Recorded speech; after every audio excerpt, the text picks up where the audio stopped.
Sobat Kairos yang dikasihi Tuhan Yesus Kristus, renungan firman Tuhan bagi kita saat ini tertulis dalam 2 Korintus 13 ayat 11.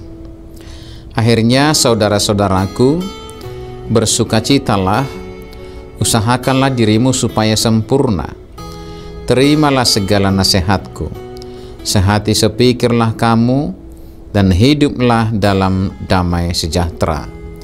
Maka Allah sumber kasih dan damai sejahtera akan menyertaimu. Demikian firman Tuhan. Sobat Kairos, renungan firman Tuhan ini melalui surat Paulus kepada jemaat di Korintus, kita menemukan pesan yang penuh makna dan relevan bagi kita hari ini. Dalam ayat ini Paulus mengajak kita untuk merenungkan 3 hal penting, yaitu sukacita, kesempurnaan, dan damai sejahtera. Sobat Kairos, pertama-tama Paulus mengingatkan kita untuk hidup dalam sukacita. Ini adalah panggilan untuk selalu bersyukur, bahkan dalam situasi sulit.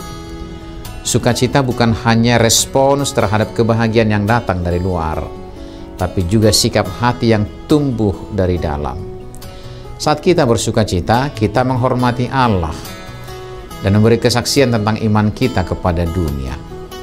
Yang kedua, Paulus juga menyerukan kita untuk mengusahakan diri supaya sempurna. Ini bukan berarti kita harus menjadi sempurna dalam arti tanpa dosa atau kesalahan, tapi lebih kepada tekad untuk terus berusaha menjadi lebih baik. Tujuan kita adalah untuk mencerminkan karakter Kristus dalam hidup kita, mengatasi kelemahan dan dosa kita, dan berkembang dalam iman. Sempurna yang dimaksud di sini berkenan dengan orientasi hidup menuju kehendak Allah. Dan tentu iman yang sejati sangat berperan di sini.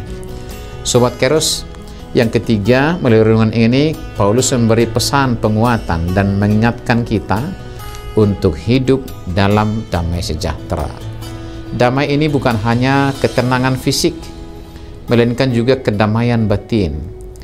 Ketika kita hidup dalam damai dengan Allah dan sesama, kita merasakan hadiratnya dalam hidup kita. Damai sejahtera adalah anugerah Allah yang menyertai kita ketika kita hidup sesuai dengan rencananya. Artinya, damai sejahtera merupakan dorongan ilahi melalui Roh Kudus agar bersedia sepenuh hidup, diperintah, dikuasai oleh Allah kita. Sobat Kairos, renungan firman Tuhan ini bukanlah anjuran atau informasi belaka.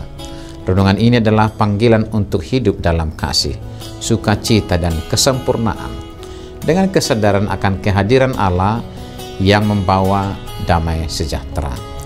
Jika kita hidup sesuai dengan prinsip-prinsip ini, kita akan merasakan berkat dan kasih Allah dalam hidup kita. Dan kita akan menjadi saksi yang kuat bagaimana iman kita kepada dunia seiring dengan usaha untuk mencapai kesempurnaan. Marilah kita hidup dalam sukacita dan damai sejahtera, mengandalkan kasih dan kuasa Allah dalam perjalanan hidup kita. Dan tentu ini bukanlah hasil kekuatan dan kemampuan kita. Kita membutuhkan kekuatan dan kuasa Tuhan agar kita dimampukan berada di dalamnya. Selamat beraktivitas Sobat Kairos. Tuhan Yesus memberkati kita semuanya. Amin.